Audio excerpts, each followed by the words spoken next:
이스라엘의 최고봉 헤르몬산. 전운이 감도는 그곳을 떠나 바다처럼 넓은 갈릴리 호수에서 감사와 기쁨을 나눴습니다. 불모의 대지를 생명의 땅으로 바꾼 유대인 공동체 키부츠. 그들에게 무소유의 행복을 배우고 죽음의 바다 사해를 찾아 자연이 주는 기쁨을 마음껏 누렸습니다. 평온한 자연을 뒤로하고 세계에서 오래된 도시 중에 하나인 헤브론으로 갑니다. 발길 닿는 곳마다 거룩한 땅, 성탄의 기쁨을 전해준 베들레헴의 마국간과 이슬람 황금사원, 그리고 유대인의 성지까지. 하나의 땅, 서로 다른 종교가 빚어낸 대립과 반목의 역사. 그 가슴 아픈 이야기가 숨어있는 곳 예루살렘으로 갑니다. 흔히 이스라엘을 신의 땅이라고 부릅니다. 기독교, 유대교, 이슬람교 3대 종교 성지를 품고 있기 때문인데요. 팔레스타인 자치구역 안에 있는 4,000년 고도 헤브론, 종교의 분쟁이 끊이지 않는 그곳에서 여정을 시작합니다. 해발 930m의 고지대, 성경에서 가나안 최고의 기름진 땅으로 묘사된 헤브론이 있습니다. 아침 저녁 일교차가 커서 과일 맛이 좋기로 유명한데요. 청포도가 익어가는 계절, 한 낮의 뜨거운 태양 아래 알알이 연근 포도가 먹음직스럽습니다. 진짜 헤브론 포도밭에 오니까요, 하늘에서 포도가 내리는 것 같아요. 탐스러운 데다 엄청나게 큽니다. 이걸 다 가져가고 싶어. 야, 한 송이 이만큼, 예? 몇 킬로 될 것 같아요? 한 송이에 1kg이 넘습니다. 성경의 헤브론 포도가 얼마나 큰지 장정 2명이 어깨에 메고 왔다는 구절이 있는데요. 헤브론의 포도 인심이 최고네요. 한 송이 잘 익은 포도를 따주시는데요. 풍성한 열매만큼 인심도 후합니다. 헤브론 포도, 과연 맛은 어떨까요? 아주 맛이 달아요. 그러니까 이 아침 저녁으로 이슬로만 익어가기 때문에 이 수분이 증발되고 엑기스가 남은 게 이 포도송입니다. 성서에 자주 등장하는 포도, 이스라엘 민족에겐 상징적인 과일인데요. 이렇게 풍족한 이 포도를 다 팔레스타인 사람들이 소비할 수 없어서 이곳을 이스라엘이 사간대요. 사가는 이유는 이스라엘은 또 이 포도주가 유명하잖아요. 그러니까 이 팔레스타인 사람들의 포도를 사서 포도주를 만들어 놓고 또 이렇게 해서 아주 대부분 다 이스라엘 쪽으로 또 판다고 하네요.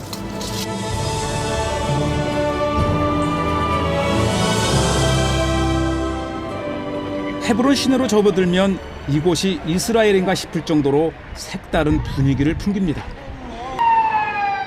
요르단강 서안, 팔레스타인 자치구역 내에 위치한 헤브론. 중동의 한 도시에 온 듯 이국적인 느낌인데요. 인구의 99% 이상이 팔레스타인인들입니다.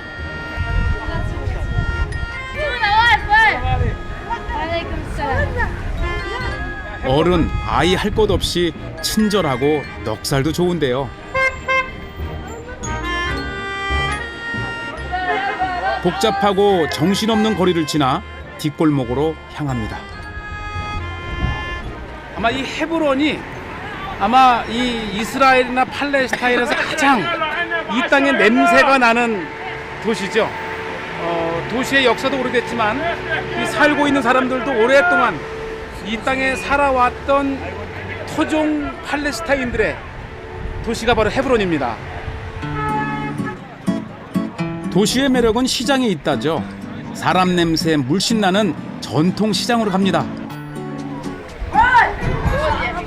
헤브론 시장에 오면은 이 땅이 얼마나 비옥한지를 알 수가 있어요. 보세요. 과일 채소 천국이에요. 오늘 아침 수확한 과일입니다. 싱싱하고 가격도 저렴한 편인데요. 아베스 키로. 요게 10세켈이니까요. 우리나라 돈으로 한 3,000원 정도. 무화과 한 박스 요거에 3,000원. 과일의 천국답게 가격도 착합니다. 중동이 원산지인 무화과, 본토의 맛은 어떨까요?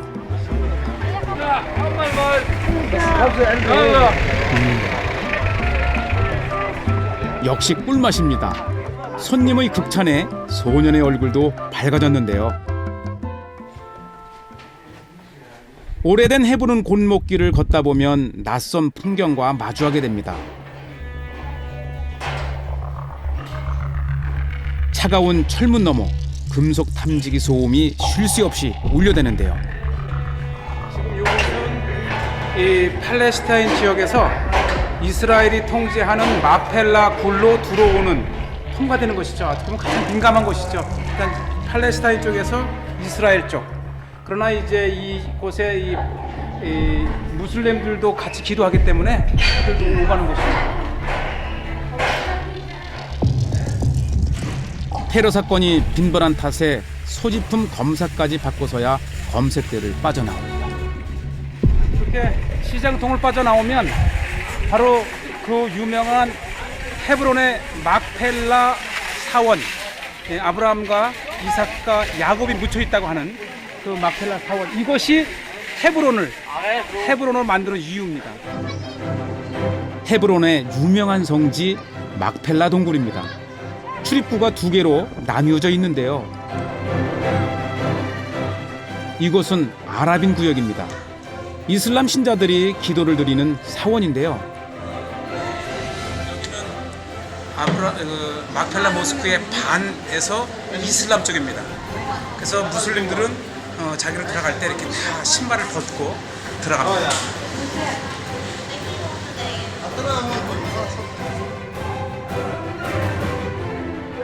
1994년 한 유대인의 총기 난사로 29명의 무슬림들이 사망한 사건 이후 막펠라 사원은 2곳으로 나뉘어져 있습니다.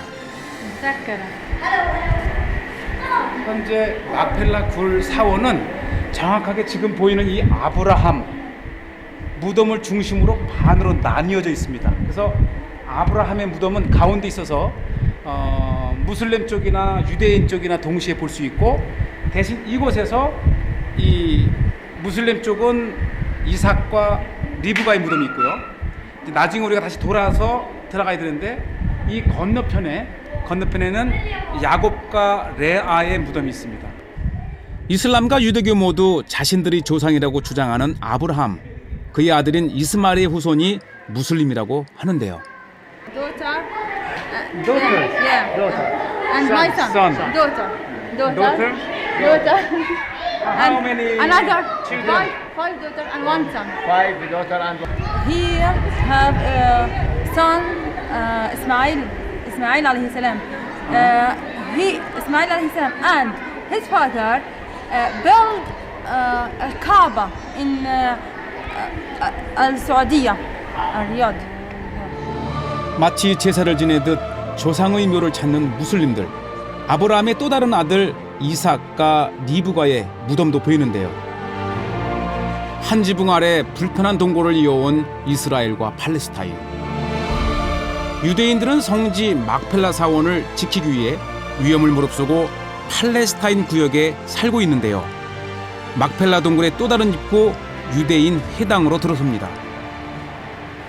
막펠라의 유대인 쪽을 들어오면 제일 먼저 우리를 맞이하는 것이 바로 아브라함의 무덤, 히브리어로 아브라함 아비누, 우리의 아버지, 우리의 조상 아브라함의 무덤, 이렇게 표시가 되어 있습니다. 유대인들에게 아브라함은 아들 이삭에서 야곱, 요셉으로 이어지는 믿음의 조상입니다. 뿌리를 찾으려는 유대인들의 발길이 끊이지 않는데요. הוא התחיל את היהודים. עד אז לא היה יהודים, היה גויים, כולם היו אותו דבר. הוא התחיל, הראשון שהתחיל את העניין של יהודים, זה היה אברהם אבינו. הם אומרים זה נביא של מוסלמים. מה אתה חושב על זה? כן, אבל גם הם אומרים שזה אברהם אבינו. גם בשבילם זה אברהם אבינו. אברהם אבינו היה בן ישמעאל. אז הם משתייכים לישמעאל, שזה יוצא שזה גם האבא שלהם, כי על אברהם היה בן יצחק וישמעאל. 하나의 조상에서 분쟁의 씨앗으로 비극은 끝나지 않고 있습니다. 한 아버지, 두 조상의 한 아버지라면 오히려 이 두 형제가 하나가 된다면, 이 헤브론에서부터 평화가 된다면 오히려 이스라엘과 팔레스타인을 확장해서 전 이 분쟁의 해결의 시발점이 되지 않을까, 그런 한번 생각을 해봅니다.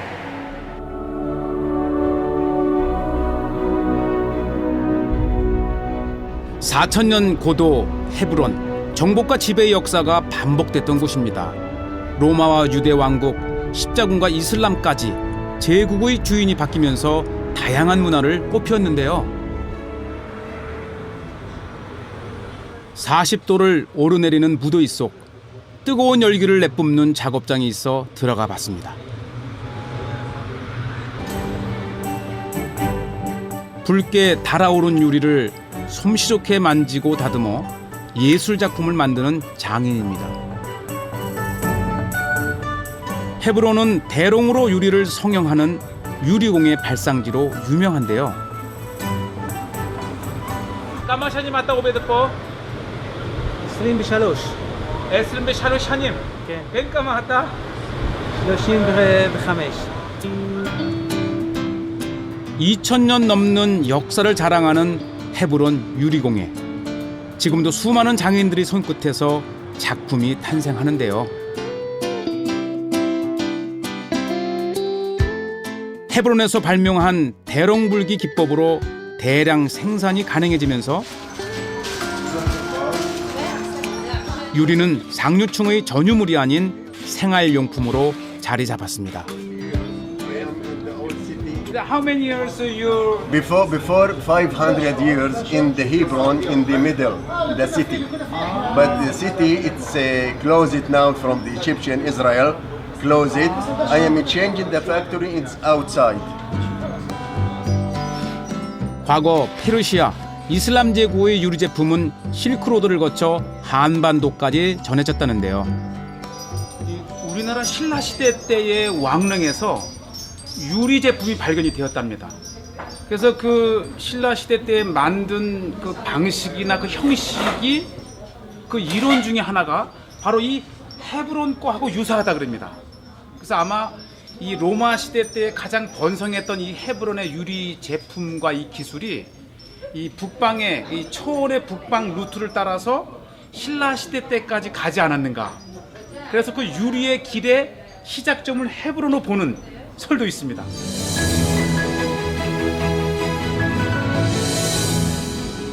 분쟁의 땅 헤브론에서 예루살렘 방향으로 이동, 또 다른 성지를 찾아갑니다.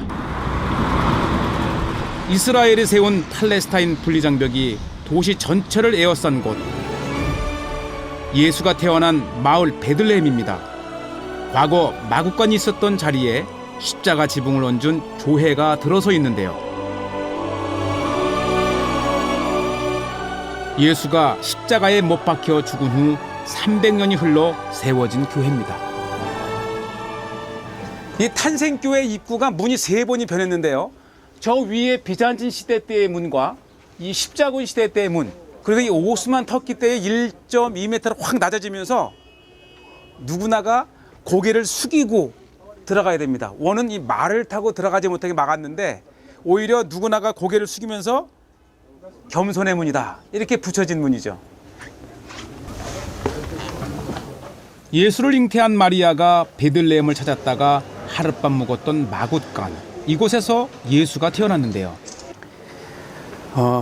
예수님이 탄생하신 바로 그 장소입니다. 아마 수십억의 기독교인들이 가장 보고 싶은 곳이 아마 이곳일 겁니다.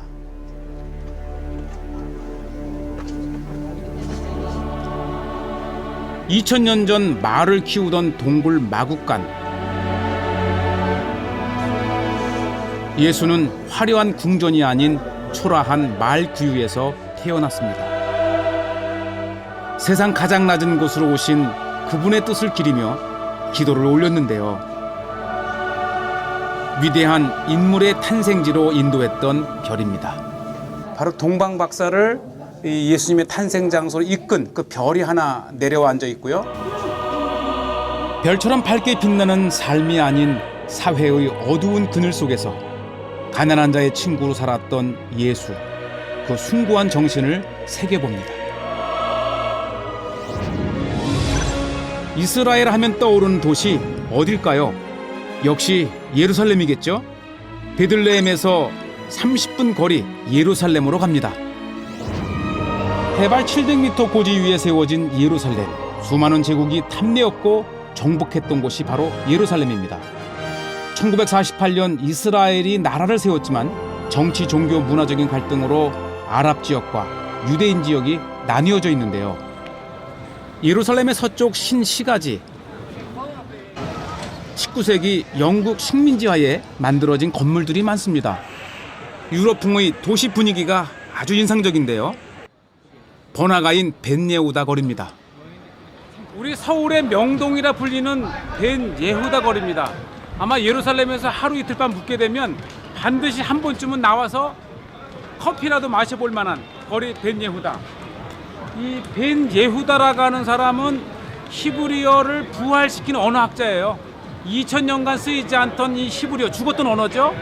그것을 다시 이스라엘의 독립을 앞두고 살려서 생활 언어로 만든 언어학자. 만약 벤 예후다가 히브리어를 부활시키지 않았다면 전 세계에서 많은 언어권의 유대인들을 하나로 묶을 수가 없었을 거예요. 예루살렘시가 여름 축제를 맞아 수많은 우산으로 거리를 꾸몄습니다. 밝고 경쾌한 도시 분위기와 잘 어울리는데요.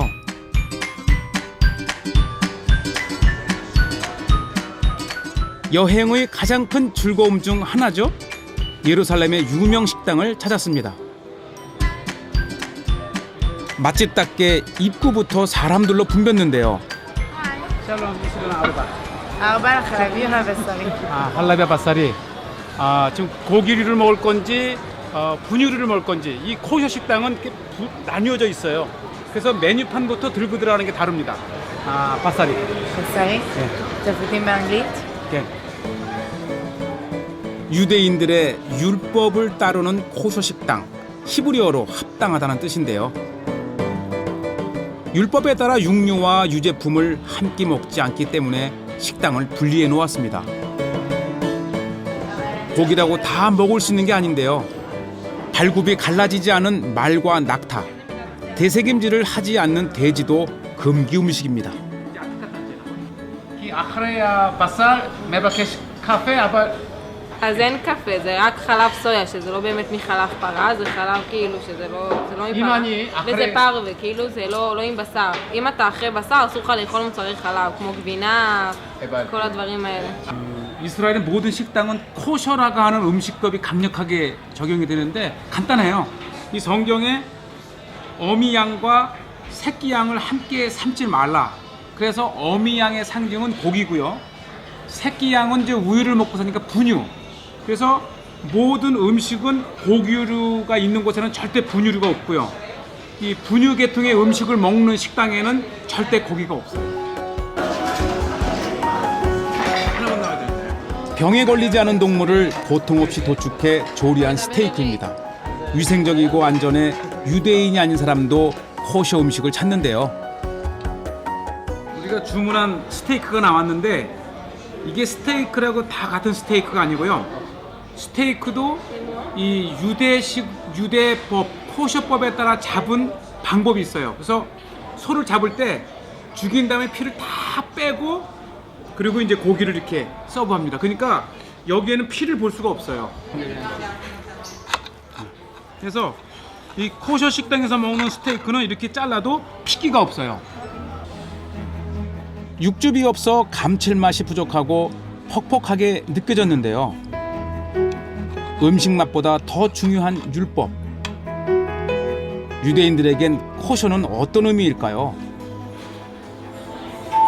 חשוב ליהודים מאוד, מאוד. אסור mix it. אסור לערבב, אוי ואבוי. It's one thing. And the other side you have milk. So you see, הפרדה, you see. 그불. Yes. 유대인들은 율법이 몸과 정신을 건강하게 만든다고 믿고 있습니다. 유대인의 종교적인 신념을 확인할 수 있는 또 다른 곳, 바로 메아 시아림입니다. 숫자 100을 뜻하는 지명은 성경 속 아브라함의 아들 이삭이 씨를 뿌린 후 100배의 수확을 거두었다는 데서 유래합니다. 엄격하게 율법을 지키며 살아가는 정통파 유대인들의 거주지인데요. 한여름에도 여자들은 긴 치마에 머리를 가립니다. 남자들은 하나님의 힘과 생명을 상징하는 머리카락과 수염을 기르고 검은 코트와 중절모를 착용하는데요. 종교적인 엄숙함이 도시를 가득 채우고 있습니다. 이스라엘의 종교인들은 우리 일반인들과는 다르게 이들이 쓰는 모자, 이들이 입는 의상이 따로 있습니다. 한번 몇 가지 잠깐 볼게요.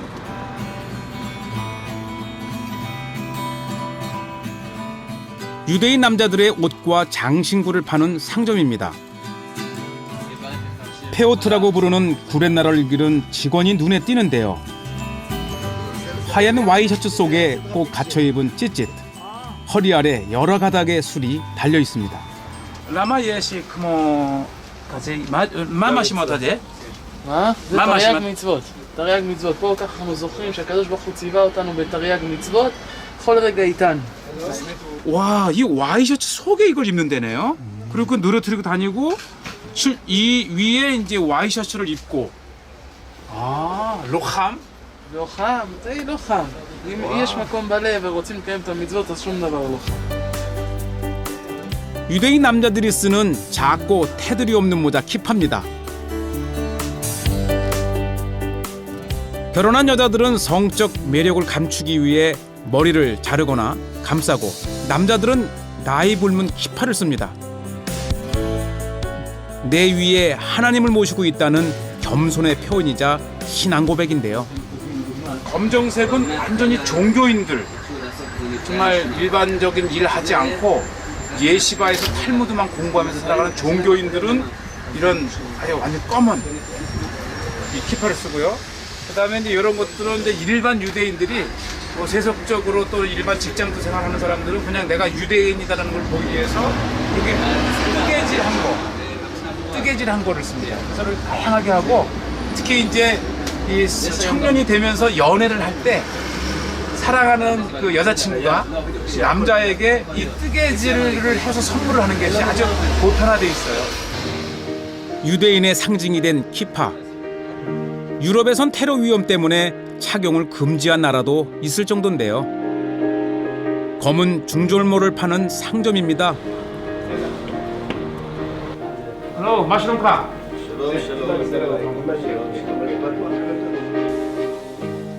검은색 옷과 모자는 겸손의 표현이자 나라를 잃고 떠돌아다녔던 민족의 슬픔이 담겨 있다고 하는데요.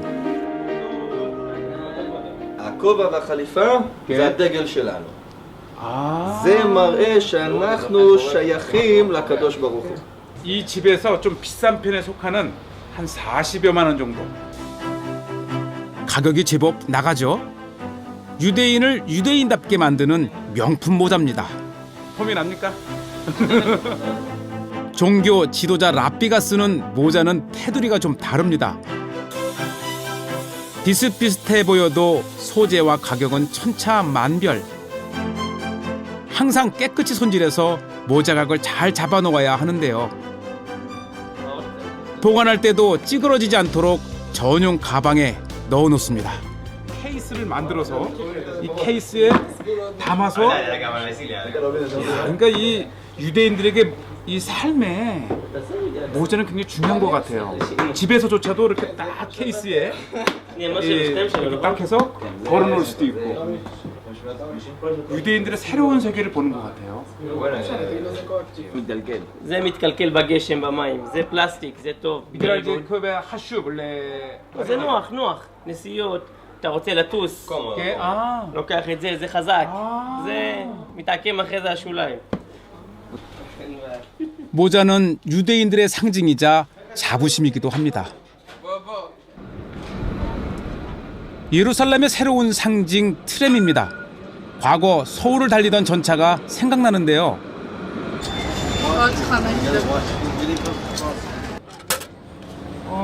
한 번 타는데 한 2,000원 정도 되는데요. 요게 내렸다가 40분 내에 다시 타면 2시간까지 이용할 수 있으니까 2,000원 가지고 예루살렘 끝에서 끝에까지 여행할 수 있는 걸 생각하면 그리 비싼 건 아닌 것 같아요. 예루살렘을 여행할 때 트램만큼 편리한 교통수단이 없습니다. 인구 밀도가 높은 이곳에서 교통 체증 없이 이용할 수 있고 배차 간격이 짧아 편리합니다.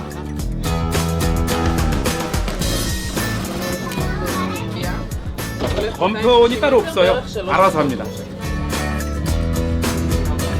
3,000년의 고도 예루살렘. 첨단 열차를 타고 달리자 묘한 기분이 들었는데요. 지상전철 자체가 이 예루살렘의 대표적인 올드 시티, 예루살렘 성을 따라서 쭉 이렇게 가게 돼 있어요.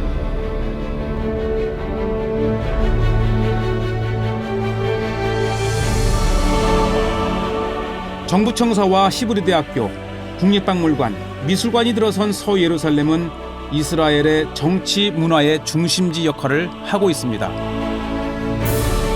그러나 동쪽의 올드시티 구시가지에서는 전혀 다른 세계가 펼쳐집니다. 지붕에 500kg의 금을 입혔다는 황금 사원, 마호메트가 승천했다고 해서 이슬람교 3대 성지로 추앙받고 있는데요. 유대의 솔로몬 왕이 지은 위대한 성전이 있던 자리이기도 합니다. 오랜 시간 종교 갈등을 빚어왔는데요.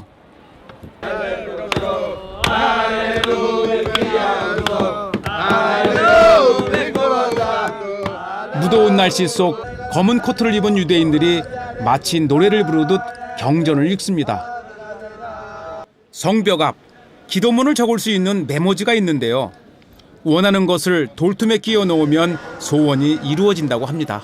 한 번 와서 기도하고 가는 것으로 끝나는 것이 아니라 나의 기도 제목을 꽂아 놓음으로써 계속해서 나의 소망과 기도의 제목이 이곳에서 하나님께 기도하고 있다. 그런 아주 대표적인 상징이죠. 1900년 전 로마 제국에 의해 예루살렘 성전이 파괴되면서 유대인들의 방랑 생활이 시작됩니다. 1년에 한 번 예루살렘 방문이 허락되는 날 무너진 성벽 앞에 앉아 슬피 울며 기도했다고 하는데요. 성벽 사이 사람들의 소원이 빼곡합니다. 고통과 절망에 빠진 이들의 간절한 마음이 전해지는 듯 했는데요. 유대인들의 아픈 역사가 서려 있는 통곡의 벽. 넓은 광장에 남자와 여자 기도 구역이 나뉘어져 있습니다. 오직 기도에 집중하라는 의미가 담겨 있는데요. 예루살렘에서 가장 아름다운 성문 다마스쿠스 문입니다. 예전에는 이 문을 통해 시리아의 수도 다마스쿠스로 간다고 해서 이름 붙여졌는데요.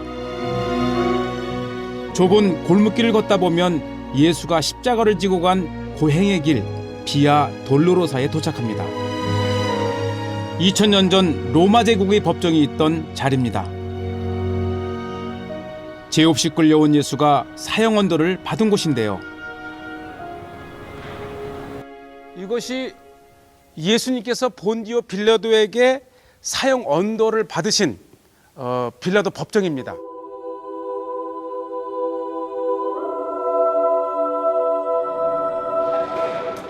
무거운 십자가를 지고 가다 쓰러진 장소를 지나는데요. 골고다 언덕으로 오르는 골고다 언덕길입니다. 2000년 전 예수님이 십자가를 지고 골고다로 오르셨다고 하는 바로 비아 돌로로사 십자가의 길이죠. 로마 병사의 채찍과 발길질, 구경꾼들의 조롱과 멸시 속에 골고다 언덕을 오른 예수. 십자가 위에서 인류를 구원하기 위해 비극적인 최후를 맞습니다. 이곳에 들어선 성목교회에는 모진 고문과 굴욕을 당한 예수가 십자가에 못 박혀 숨을 거둔 후 무덤에 묻히기까지 기록이 남아 있습니다.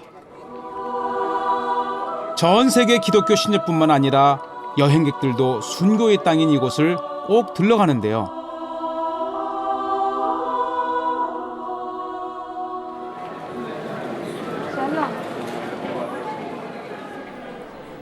십자가의 길 13번째 지점. 고통 속에 운명한 예수를 십자가에서 끌어내려 염을 하고 세마포로 감싼 곳입니다.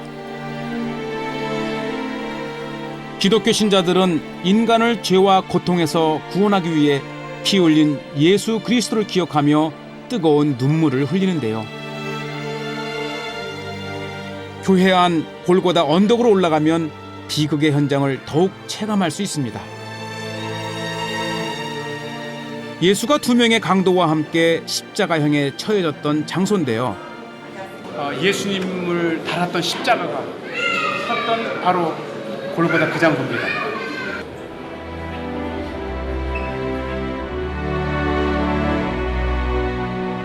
기독교 최대의 성지입니다. 예수가 3일 후에 부활했다는 십자가의 길 마지막 지점인데요. 눈부시게 밝은 빛이 무덤 주위를 비추고 있습니다. 바로 이곳이 예수님의 무덤입니다. 골고다에서 달려 돌아가신 후 운명하신 후 안치된 2000년 전에 바로 그 예수님의 무덤이죠.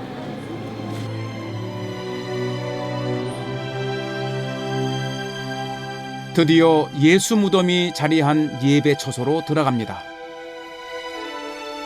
무덤 속에 안장된 후 큰 돌을 굴려 막아두었다고 하는데요.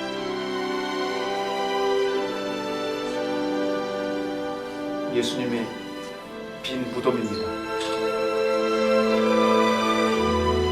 신약 성경에는 예수가 3일 동안 죽음에 있다 부활했다고 기록되어 있습니다.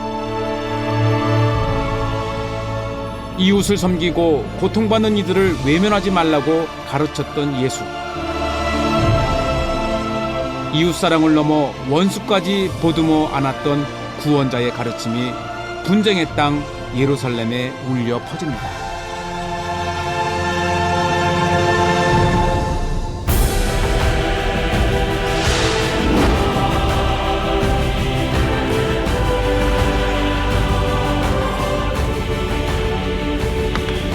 쫄깃쫄깃해요.